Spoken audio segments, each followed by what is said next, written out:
Hello বন্ধুরা, welcome to my channel filmy gossip by Swarna. অনুভব সত্যিই চলে যাবে? এই একটা কথা শোনার পর থেকেই লাজুর বুকের ভেতর যেন জমে থাকা সমস্ত কষ্ট একসাথে তোলপাড় করে উঠেছে।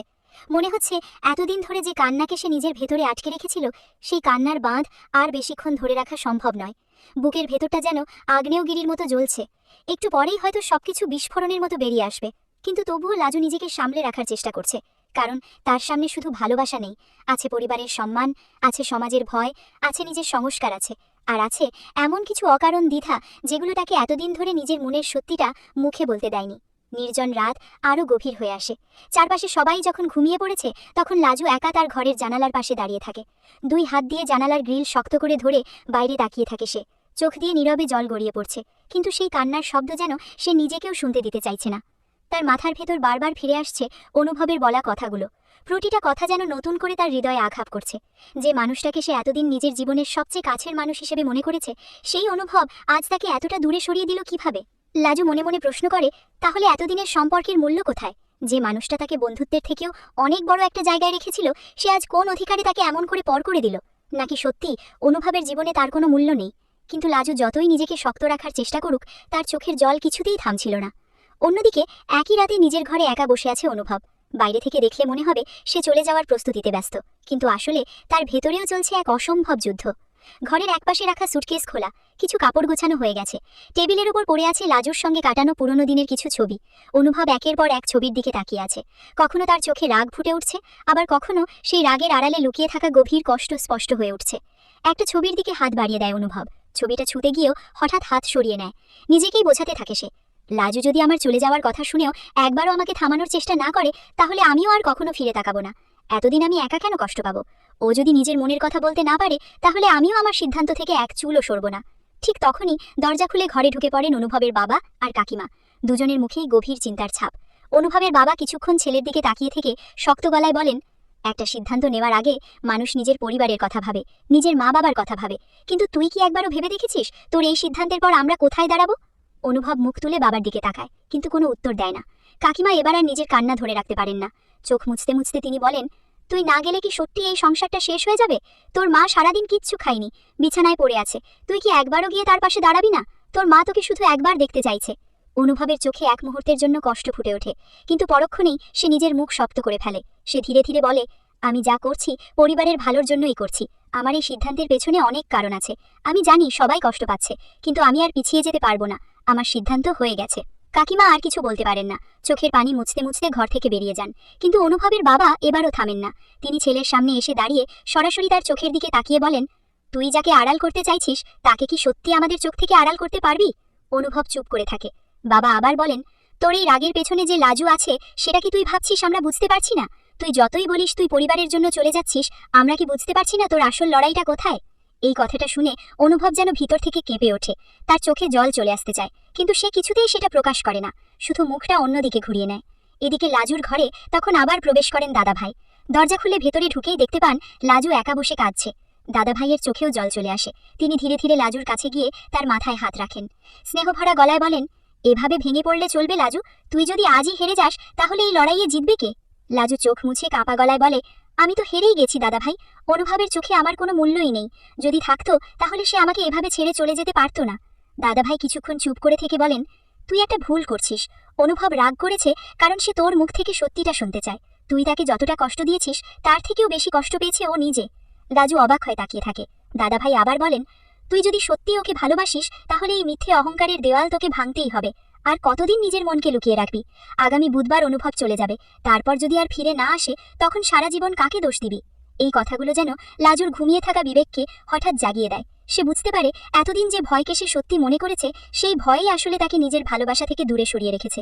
সমাজের কথা ভেবে সে চুপ থেকেছে, পরিবারের কথা ভেবে চুপ থেকেছে, মান সম্মানের কথা ভেবে চুপ থেকেছে, কিন্তু এই নীরবতার মূল্য যে এত বড় হবে, সেটা সে কখনো ভাবেনি।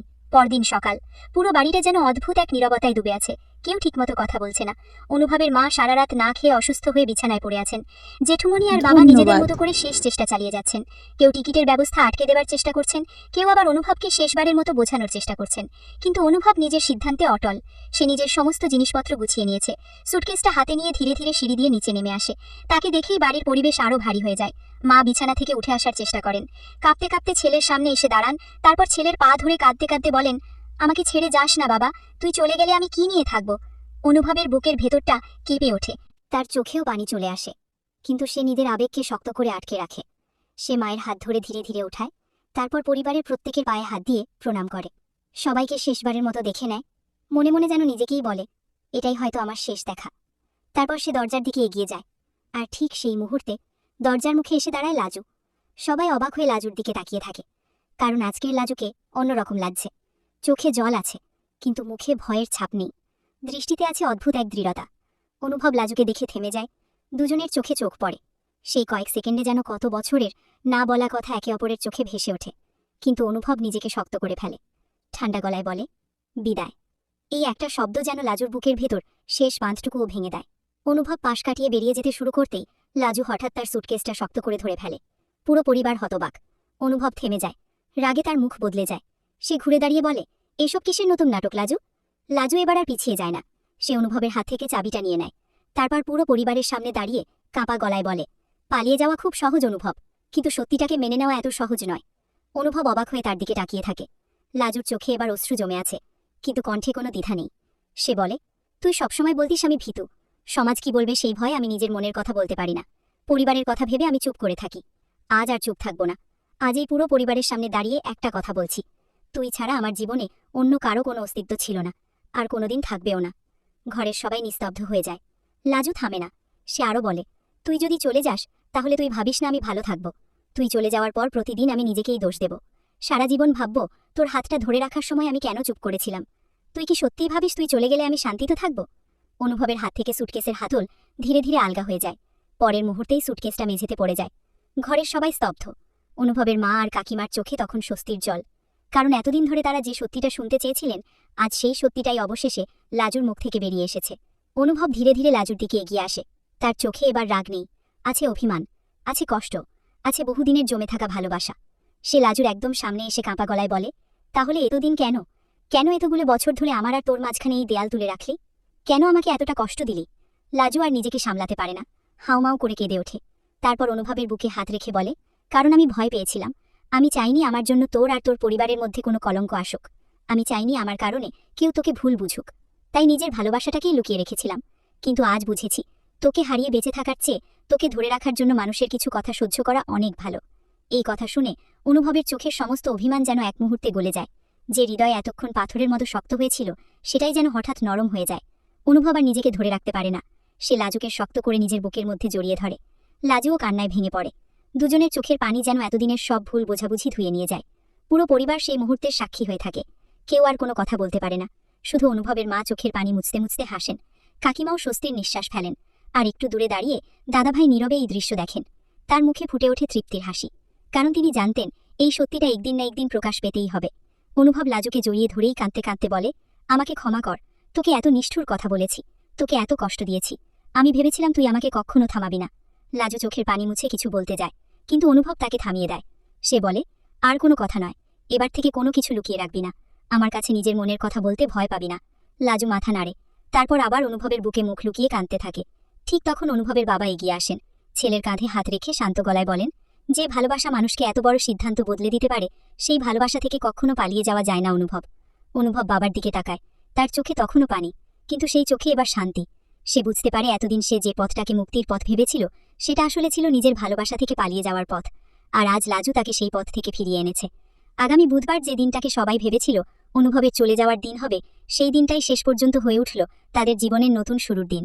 অনুভবের শহর ছেড়ে চলে যাওয়ার সিদ্ধান্ত চিরতরে বাতিল হয়ে গেল। আর লাজুও নিজের মনের কথাকে আর কোনোদিন ভয়ের আড়ালে লুকিয়ে রাখবে না। এতদিনের ভয়, এতদিনের দ্বিধা, এতদিনের অভিমান, সবকিছুকে পেছনে ফেলে দুজন মানুষ অবশেষে নিজেদের সত্যিটাকে সবার সামনে স্বীকার করে নিল। আজ থেকে তাদের সম্পর্কের মধ্যে আর কোনো লুকোচুরি থাকবে না, থাকবে না সমাজের ভয়, থাকবে না মনের কথা চেপে রাখার কষ্ট, থাকবে শুধু একে অপরের পাশে থাকার প্রতিশ্রুতি। আর এইভাবেই যে বিদায়ের মুহূর্তে একটি পরিবার ভেঙে যাওয়ার আশঙ্কা তৈরি হয়েছিল, সেই মুহূর্তই শেষ পর্যন্ত পরিণত হলো ভালোবাসার সবচেয়ে সুন্দর স্বীকারোক্তিতে। অনুভব আর কোথাও যাবে না, লাজুকে একা রেখে চলে যাবে না, আর লাজুও আর কোনোদিন নিজের ভালোবাসাকে ভয়ের আড়ালে লুকিয়ে রাখবে না। দুজনের জীবনে শুরু হলো এক নতুন অধ্যায়, যেখানে ভালোবাসা থাকবে প্রকাশ্যে, বিশ্বাস থাকবে আরও গভীরে, আর একে অপরকে হারানোর ভয় নয়, বরং একে অপরকে আঁকড়ে ধরে সারা জীবন পথ চলার প্রতিশ্রুতিই হবে তাদের সবচেয়ে বড় শক্তি। আর ঠিক এখানেই শেষ হয় টানটান উত্তেজনা আর আবেগে ভরা এই পর্ব।